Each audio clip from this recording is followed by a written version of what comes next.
हरे कृष्णा। जय महाकाली। सो आज का टॉपिक है आज सुबह की उनकी दिल की बातें। सुबह सुबह कोई आपके बारे में क्या सोच रहा है। ठीक है, हमने यहाँ पे लिए हैं चार ऑब्जेक्ट्स। यहाँ पे हमने लिए हैं दो टैरो, एक है फॉर्च्यून कुकीज का ओरेकल और एक है romance of lovers Oracle.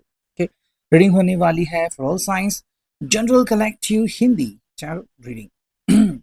Do subscribe to the channel because में से ढेर सारे वीडियोस लाते रहते हैं। ठीक है, शुरुआत करते हैं सबसे पहले टैरो से और देखते हैं कि हमें क्या कार्ड्स मिलते हैं। ओके, करते हैं कार्ड्स की शफलिंग। मोस्टली तो हमें सारे कार्ड स्ट्रेट ही मिलेंगे, बट स्टिल ठीक है, लेट्स सी कि हमें क्या कार्ड्स मिलते हैं। चलो, तो आज सुबह की उनकी दिल की बात है। यस, पहला कार्ड मिला है यहाँ पे जो कि है एट ऑफ रॉड्स यानी कि एरीज लियो सैज। ठीक है, सेकंड जो मिला है वो है टू ऑफ सॉर्ड्स की एनर्जी, जेमिनाई लिब्रा एक्वेरियस। फिर मिला है यहाँ पे द मून, ओके, यानी कि भाई पाइसिस। तो मीन राशि फाइनली यहाँ पे आ चुकी है। अगर हम बात करते हैं नेक्स्ट कार्ड की तो वो आ चुका है page of cups, cancer Scorpio Pisces. ठीक है, नेक्स्ट अगर हम कार्ड देखते हैं तो आ चुका है six of rods, Aries Leo sage again. और हम थोड़े से कार्ड चुनेंगे। ये आ चुका है page of swords, Gemini Libra Aquarius. Okay, 1 2 3 4 5 6 और एक सेवेंथ कार्ड चुनते हैं and that is page of rods. Okay, तो पेज ऑफ सॉर्ड्स और पेज ऑफ रॉड्स दोनों साथ में आ चुके हैं जैसे कि आप यहाँ पे देख सकते हैं। ठीक है, अब अगर हम बात करते हैं क्लैरिफिकेशन की, तो यहाँ पे लेते हैं हम इस टैरो को और करते हैं कांच की शार्पनिंग। ठीक है, कार्ड को हम स्ट्रेट लेंगे, रिवर्स नहीं लेंगे। लेट्स सी हमें क्या कार्ड्स कहते हैं। चलो, पहला कार्ड जो मिला है वो है द सन। ठीक है, सेकंड कार्ड जो मिला है वो है नाइन ऑफ वॉन्ड्स की एनर्जी, ये एरीज लियो सैज। फिर मिला है हमें यहाँ पे द टावर। फिर मिला है हमें यहाँ पे टेम्परेंस। फिर मिला है हमें यहाँ पे princess of wands, okay, and justice. Okay, and अगर एक आखिरी कार्ड चुने तो ये आ चुका है क्वीन ऑफ कप्स। ठीक है, थोड़ा सा मैं यहाँ पे शिफ्ट करता हूँ ताकि यहाँ पे जगह बन जाए। Okay, as you can see now. ठीक है, चलो, तो अगर शुरुआत करते हैं सबसे पहले कार्ड की जो कि है eight of rods and two of swords की एनर्जी। ठीक है, पहले हम ये रो देखते हैं फिर ये रो देखते हैं। देखो, एट ऑफ रॉड्स है और टू ऑफ सॉर्ड्स है। यहाँ पे आई थिंक ये पर्सन जो है वो कोशिश कर रहा है कि भाई आप कहीं ना कहीं से कोई ना कोई सोल्यूशन मिल जाए। ठीक है, अगर आप किसी कारण से व्यथित है या फिर आपको लग रहा है कि भाई कि सोल्यूशन नहीं मिल रहा है, आपका शायद कोई प्लान है वो डिले हो रहा है और आपको चाहिए कि भाई पता नहीं कब मुझे जवाब मिलेगा। तो ये पर्सन ने एक्चुअली जवाब ढूंढ लिया है, लेकिन शायद वो कंफर्म नहीं है कि हाँ मुझे यही करने की ज़रूरत है। कई बार होता है ना कि हम कहते हैं कि भाई रास्ते तो बहुत सारे हैं, लेकिन कौन सा रास्ता अपनाना है ये अभी डिसाइड करना है। तो वही बात यहाँ पे आती है कि पहली बात तो कि एट ऑफ रॉड्स यहाँ पे तो डायरेक्शन तो मिल रहा है, बट कौन सा डायरेक्शन सही है या कौन सा डायरेक्शन परफेक्ट है, इसके बारे में इस पर्सन को फिलहाल जानकारी हासिल करनी है। सेकेंडली कि भी ये पर्सन कह रहा है कि देखो यहाँ पे अगर मुझे सोल्यूशन चाहिए तो हम दोनों की बातें डिस्कस होनी काफ़ी इंपॉर्टेंट है। दो लोग यहाँ पे इंपॉर्टेंट हैं, तो ऐसा तो नहीं है कि सिर्फ किसी एक ने जो कहा वो दूसरा मानेगा। तो दो लोगों की राय क्या है। मान लो आपको लगा कि नहीं इस सॉल्यूशन में थोड़ा सा इशू है या फिर थोड़े से असहज आप महसूस कर रहे हैं, तो आप डायरेक्टली ये बात इनके सामने प्रस्तुत कर सकते हैं।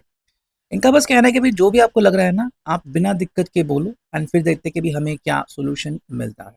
ओके, तो अगर हम देखते हैं यहाँ पे मिला है द मून की एनर्जी, तो सिंपल है यहाँ पे कि भाई फाइनली अगर हम बात करें तो आपका मन, आपका दिल क्या सच में आपके कंट्रोल में है या फिर अभी भी आपको लग रहा है कि भाई कुछ इश्यूज अभी यहाँ पे बाकी है। ठीक है, तो बात यहाँ पे बेसिकली ये आ रही है कि किसी कारण से अगर इश्यूज आ रहे हैं तो आपको इन इश्यूज का समाधान ढूंढना पड़ेगा।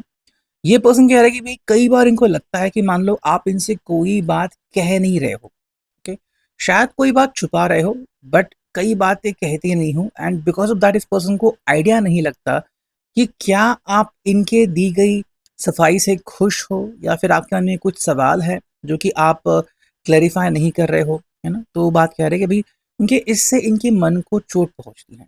कि भी मैंने आखिर ऐसा क्या किया कि आजकल आप मेरी तरफ ध्यान नहीं दे रहे, या फिर आप मुझसे सच नहीं बोलते, या फिर कुछ बातें छुपाते हो, है ना? वो बात यहाँ पे आ रही है। देखो, इनका कहना है कि जब भी मौका मिलता है, ये आपके सामने प्रस्तुत होते हैं। मतलब मान लो जैसे कि जॉब से उनको समय मिल गया, तो कॉल कर दिया या फिर आपसे मिलने के लिए आ गए, ठीक है? या फिर समाधान लेके आ गए कि चलो भई फाइनली ये सॉल्यूशन मिल गया, मैंने बहुत लोगों से बातचीत की और ये सॉल्यूशन मिल रहा है। तो ये जब-जब मौका मिलता है, तब-तब आपके सामने कुछ ना कुछ प्रस्तुत करने की कोशिश कर रहे हो। आज भी कोई नया दिन नहीं है, ये आज भी वही करेंगे, अभी जैसे ही मौका मिलता है आपके सामने अपने आप को प्रस्तुत कर सकते हैं। और अगर ये आपसे दूर है तो सिंपल कह रहे हैं कि भई चाहे मैं दूर ही सही, लेकिन हाँ, मेरी कोशिश हमेशा वही रहती है कि मैं आपके दिल के और करीब आ जाऊँ, ठीक है?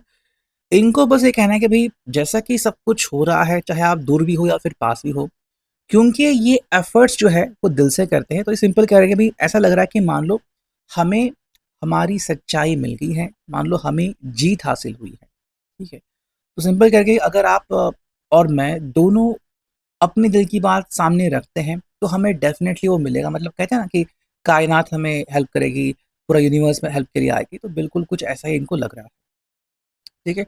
इसके लिए बस वो 2 ही चीज़ कह रहा है कि एक तो सामने आके बात करो, ठीक है? इनका कहना है कि भई अगर कोई बात आपको चुभ रही है ना, डायरेक्टली बोल दो, मुझे प्रॉब्लम नहीं होगी। और अगर आपको लग रहा है कि मुझे आवाज़ देनी है या फिर कुछ कहना है रोमांटिकली, वो भी आप कह सकते हो। मतलब अगर रोमांटिकली कुछ ये इश्यूज़ आ रहे हैं रिश्ते में कि भई रोमांस कम पड़ रहा है या फिर आजकल ध्यान ज़्यादा नहीं दे रहे हैं, आप उनको बोलिए। एंड सेकेंडली जो भी लग रहा है ना कि भई कुछ बातें वो क्लियर नहीं कर रहे हैं, कुछ बातें अपने दिल तक रख रहे हैं, तो वो भी आप उनके सामने प्रस्तुत कर सकते हैं। अगर देखते हैं सेकंड रो, तो देखो यहाँ पे है द सन और यहाँ पे 9 ऑफ वांड्स की एनर्जी, ठीक है? देखो इनके हिसाब से ना चीज़ें जो हैं उसमें थोड़ी-सी तपिश आ गई है, ठीक है? मतलब किसी-किसी बातों को लेके शायद आप में असमाधान हो सकता है, बट अगेन अगर आप फ्यूचर के बारे में सोचते हो, ठीक है? या फिर अगर आपका कोई लक्ष्य है, तो उसके लिए बहुत ही अच्छा स्टार्ट है, ठीक है? मतलब कि भई या तो आपके दिमाग में, दिल में, या फिर इनके दिमाग में और दिल में एग्ज़ैक्टली ये मैप छपा हुआ है कि मुझे ज़िंदगी कैसी चाहिए, मुझे आपके साथ ज़िंदगी कैसे जीनी है, मेरा हर एक स्टेप कैसा होना चाहिए, ठीक है? सेकंड अगर हम बात करें तो ये 9 ऑफ वांड्स, देखो इनको पता है कि ये विदिन अ मिनट तो नहीं होने वाला, तो उसके लिए समय लगने वाला है, या फिर हमें कोशिशें करनी जारी रखनी है, ठीक है? तो हमें यहाँ पे जो मिल रहा था कि सॉल्यूशन मिल रहा है, बट रास्ते अलग-अलग है। कौन-सा रास्ता चुनना है, बिल्कुल वही कह रहा है कि भई जो रास्ता हम चुनेंगे शायद उसमें समय लग सकता है ना? कई लोग शॉर्टकट चुनते हैं, कई लोग कहते हैं कि नहीं भई हमें तो रेगुलर रास्ता ही पसंद है, तो वही बात हम यहाँ पे देख सकते हैं। ओके, अब यहाँ पे टावर का क्या काम? देखो टावर का मतलब है कि कहीं न कहीं किसी को लग सकता है कि मेबी ये जो आप सोच रहे हो ना, ये बहुत मतलब बड़ी बात है, या फिर ये आपके अ, अचीवमेंट से बहुत दूर है, या फिर आप इसको हासिल नहीं कर सकते, है ना? तो मेबी अगर आपके मन में ऐसी कुछ बातें हैं कि किसी को लेके अगर आप गुस्सा करते हो, या फिर आपको लग रहा है कि नहीं, इतनी जल्दी हमें सक्सेस नहीं मिलने वाली, तो किसी न किसी का जो मन है, वो ये रिफ्लेक्ट कर रहा है। मतलब या तो ये पर्सन आगे बढ़ने से खुद को रोक रहा है, या फिर ये आपकी जो दिशा है, वो हो सकती है कि मेबी आप कह रहे हो कि इतना जल्दी तो ये नहीं हो सकता। ये मायूसी नहीं है, बट ये आपकी सोच है, और यही वो कह रहा है कि ये सोच आगे आनी चाहिए, ठीक है? जैसे कि मान लो किसी के मन में डर है कि नहीं ऐसा नहीं हो सकता, ओके? तो ये डर जब तक बाहर नहीं निकलेगा, तब तक आप वो नेक्स्ट स्टेप ईज़िली नहीं ले सकते, है ना? मतलब मान लो आपका बर्थडे है और आप मतलब कि भई अब पता नहीं वो मेरा पर्सन आएगा या नहीं आएगा, तो आप खुश नहीं हो। हर कोई आपकी तरफ देख रहा है कि आप खुश नहीं हो, और आपको कैसे मतलब स्माइल करे। अब जब वो पर्सन डायरेक्टली आएगा तभी आप स्माइल करोगे, तो वही वो कह रहे हैं कि पहले तो आपका जो माइंडसेट है, वो क्लियर होना चाहिए। सेकंड अगर हम बात करें तो यहाँ पे temperance just like page of cups की एनर्जी, कि भई 2 लोगों की एनर्जी यहाँ पे मैच हो रही है, ठीक है? तो ये नहीं कि भई ये पर्सन खुद आपके रिश्ते के लिए कर रहे हैं और आप नहीं कर रहे हैं, नहीं, दोनों लोगों की एनर्जी यहाँ पे लगने वाली है। हाँ, कम-ज़्यादा 60-40 हो सकता है कि मेबी कहीं ये ज़्यादा एफर्ट्स करे, कहीं आप ज़्यादा एफर्ट्स करें, ठीक है? लेकिन 2 लोगों की एनर्जी यहाँ पे मैच हो रही है, तभी जाके आप एक कपल बन रहे हो, ये बात आपको ध्यान में रखनी होगी। अगर हम बात करते हैं यहाँ पे 6 ऑफ रॉड के नीचे बिल्कुल प्रिंसेस ऑफ वांड्स है। तो देखो ये अगर आपके प्यार में है, तो ये एक्सेप्ट करता है कि भई मैं आपके प्यार में हूँ, है ना?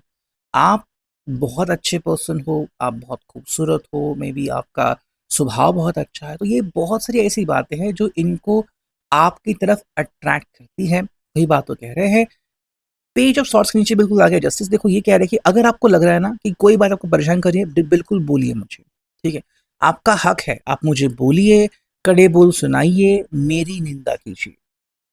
क्यों कह रहा है? बिकॉज कई बार उनको लगता है कि आप वो बात कहते ही नहीं, बस मन में रखते हो, और उनको लगता है कि फिर ऐसा क्यों हो रहा है ना? तो दे आर आस्किंग लाइक, जैसे कि नॉर्मल कपल होता है कि आप बोलिए, थोड़ा सा झगड़ा कीजिए, ये होना चाहिए इस रिश्ते में, ठीक है। इससे होगा क्या? पेज ऑफ रॉड्स की एनर्जी, क्वीन ऑफ कप्स की भी, फाइनली ये पर्सन जो है वो एक्नॉलेज करेगा कि हाँ भाई, आप अब मुझसे कुछ छुपा नहीं रहे हो, जो भी बात है आप बिल्कुल मेरे सामने रख रहे हो, ठीक है। अगर हम देखते हैं यहाँ पे फॉर्चून कुकीज की एनर्जी, दो कार्ड चुनते हैं हम। देखो दो कार्ड जो आ चुके हैं वो है ट्विस्ट एंड टर्न्स। तो कहीं कहीं कुछ इश्यूज है, जैसे कि मे बी प्लान जो है वो सक्सेसफुल करने के लिए थोड़ा बहुत आपको इधर उधर करना पड़ सकता है, या फिर टेढ़ी उंगली करनी पड़ सकती है। और यहाँ पे है मैनिफेस्टेशन, ठीक है, कि आपका मैनिफेस्टेशन यहाँ पे बहुत इंपॉर्टेंट है। तो ऐसा नहीं कि सिर्फ किसी एक ने सोचा और वो हो गया, नहीं, आप दोनों को मिलके कोशिश करनी होगी। एंड अगर फाइनल देखते हैं यहाँ पे कि क्या है, जो कि है रोमांस ऑफ लवर्स ओरेकल। तो सिंपल अगर हम करते हैं इसको शफल, देखते हैं क्या कार्ड आता है। पहला जो कार्ड आ चुका है वो है सेक्सुअल फीलिंग्स, ठीक है। सेकंड जो कार्ड हमें मिल चुका है वो है केयरिंग नेचर, ठीक है। थर्ड अगर हम कार्ड देखते हैं तो यहाँ पे आ चुका है वेटिंग।